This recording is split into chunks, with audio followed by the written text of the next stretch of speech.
जय श्री कृष्ण। मैं संध्या शर्मा महाप्रभु चैतन्य की इस कथा में आप सभी भक्तों का स्वागत करती हूँ।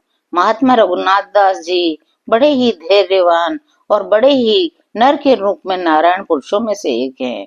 महात्मा रघुनाथ दास जी के पिता दो भाई थे, हिरण्य मजूमदार और गोवर्धन मजूमदार। ये दोनों ही भाई बड़े ही समझदार, कार्यकुशल, लोक व्यवहार में परम प्रवीण थे। उन दिनों राजा की ओर से गांवों का ठेका दिया जाता था। ये दोनों भाई भी कुलीन कायस्थ थे।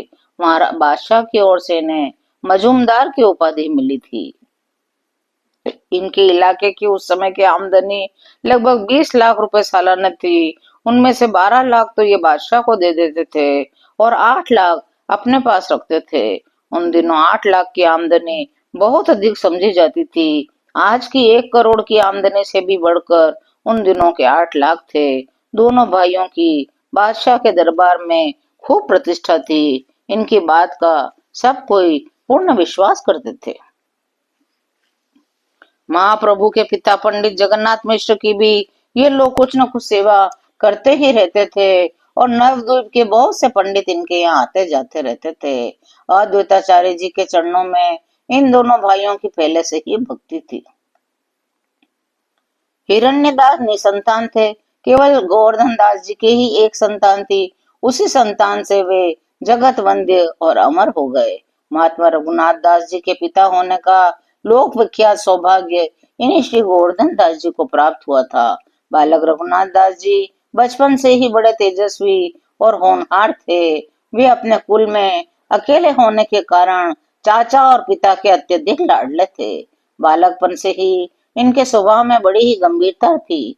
ये बहुत कम बातें करते, किसी से अपशब्द नहीं कहते, बड़ों के सामने नम्र रहते। राजपुत्र होने के कारण बड़े ही सुंदर और कोमलांग थे। जो भी इनकी मोहिनी मूर्ति को देखता वही मुग्ध हो जाता। पिता ने अपने पुत्र को प्रसिद्ध पंडित बनाने की इच्छा से अपने कुल गुरु बलराम आचार्य के समीप संस्कृत पढ़ने भेजा। विनय रघुनाथ अपने आचार्य के घर जाकर पढ़ने लगे। धीरे धीरे रघुनाथ दास जी बड़े हुए। उनके मन को इतना अतुल वैभव अपनी ओर आकर्षित नहीं कर सका। विषय भोग उन्हें काटने के लिए दौड़ते थे। उनका मन तो परम रमणीक उद्यान को छोड़कर खुले हुए वनों में स्वच्छंद भाव से विचरण करने के निमित्त व्याकुल होने लगा। उनका मन राजकाज में भी बिल्कुल नहीं लगता था। वे परमार्थ पथ को परिष्कृत करने वाले सत्संग के लिए तड़पते रहते थे। उस समय महाप्रभु संन्यास लेकर शांतिपुर में अद्वैताचार्य जी के घर ठहरे हुए थे। अपने पिता की आज्ञा लेकर ये महाप्रभु के दर्शन करने के लिए शांतिपुर आए। 4-5 दिन तक प्रभु के ही समीप रह गए। महाप्रभु पूरे पारखी थे। वे इनके रंग ढंग से ही ताड़ गए कि ये जन्म सिद्ध पुरुष है। प्रभु ने इन्हें समझा बुझा कर अनासक्त भाव से गृहस्थी में रहकर संसारी काम करते रहने का उपदेश दिया और एक बार फिर घर लौटा दिया। पिता ने देखा पुत्र का चित्त संसारी कामों में नहीं लगता है, तो उन्होंने बहुत ही सुंदर कन्या से इनका विवाह कर दिया। पिता गोवर्धन दास धनी थे। राजा और प्रजा दोनों के प्रीतिकारक थे। सभी लोग उन्हें प्रतिष्ठा की दृष्टि से देखते थे। इसलिए उन्होंने अपने पुत्र के लिए सुंदर से सुंदर पत्नी खोजने में कोई कठिनाई नहीं हुई। रघुनाथ की युवा अवस्था है। वह परम सुंदरी पत्नी पाकर सारी उदासीनता को भूल जाएगा और इसके प्रेम पाश में बंधकर संसारी हो जाएगा। लेकिन पिता को क्या पता था, इसकी शादी तो किसी दूसरे के साथ पहले ही हो चुकी है। संसारी सुंदरियों का सौंदर्य इनके सामने बड़ा तुच्छ है। पर पिता का ये प्रयास विफल हुआ। परम सुंदरी पत्नी रघुनाथ को अपने प्रेम पाश में नहीं फंसा सकी। रघुनाथ दास जी ने सुना कि वृंदावन प्रभु को जाना था पर जा नहीं सके। राम केले से ही लौट गए हैं और अद्वैताचार्य जी के घर ठहरे हैं। तो इन्होंने पिताजी से प्रार्थना की, मैं महाप्रभु के दर्शन की आज्ञा दीजिए, मैं दर्शन करके शीघ्र ही लौट आऊंगा। गोवर्धन दास जी बड़े किम कर्तव्य विमूढ़ हो गए। अपने बराबर के युवक पुत्र को जबरदस्ती रोकना भी नहीं चाहते थे, लेकिन फिर आंखों में आंसू आ गए। बोले, बेटा, हमारे कुल का तू ही एकमात्र दीपक है। हम सभी लोगों को एकमात्र तेरा ही सहारा है। तू ही हमारे जीवन का आधार है। मैं महाप्रभु के दर्शन से तुझे रोकना नहीं चाहता, लेकिन फिर भी मैं बूढ़ा हूँ, मेरे इन सफेद बालों को देखकर जल्दी से लौट आना, कहीं घर छोड़कर बाहर जाने का निश्चय मत करना। पिता के मुंह में पगे हुए इन वचनों को सुनकर रघुनाथ दास जी की भी आंखें भर आई। बोले, पिताजी मैं क्या करूं, न जाने क्यों मेरा संसारी कामों से चित्त उछट गया है।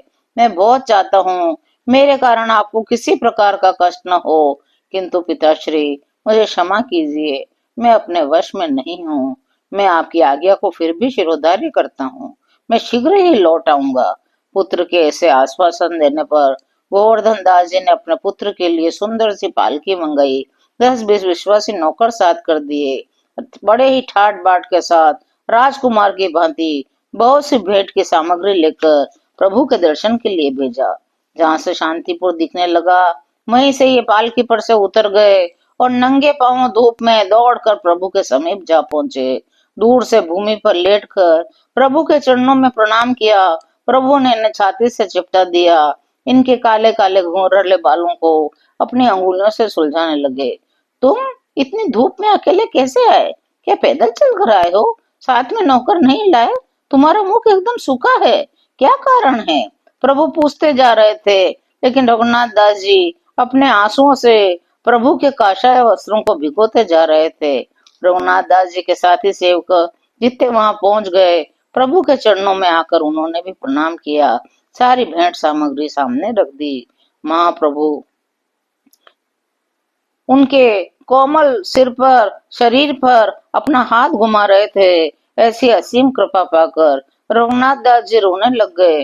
प्रभु, पितृगृह मेरे लिए सचमुच कारावास बना हुआ है, मेरे ऊपर सदा पहरा रहता है, मैं कहीं आ जा नहीं सकता, मुझे अपने चरणों की शरण प्रदान कीजिए। प्रभु ने प्रेम पूर्वक कहा, तुम पागल तो नहीं हो गए हो? अरे घर भी कहीं बंधन हो सकता है, उसमें से अपनापन निकाल दो, बस फिर रह ही क्या जाता है। जब तक ममत्व है तभी तक दुख है, जहाँ ममत्व दूर हुआ सब अपना ही अपना है। आसक्ति छोड़ दो, व्यवहार करो, धन स्त्री तथा कुटुंबियों में अपनेपन के भाव को भुलाकर व्यवहार करो। प्रभु मैं सब समझता हूँ, आप मुझे बच्चों की भांति बहका रहे हैं, यह मैं खूब जानता हूँ। आप सबके मन के भावों को समझकर उसे जैसा अधिकारी समझते हैं वैसा ही उपदेश करते हैं।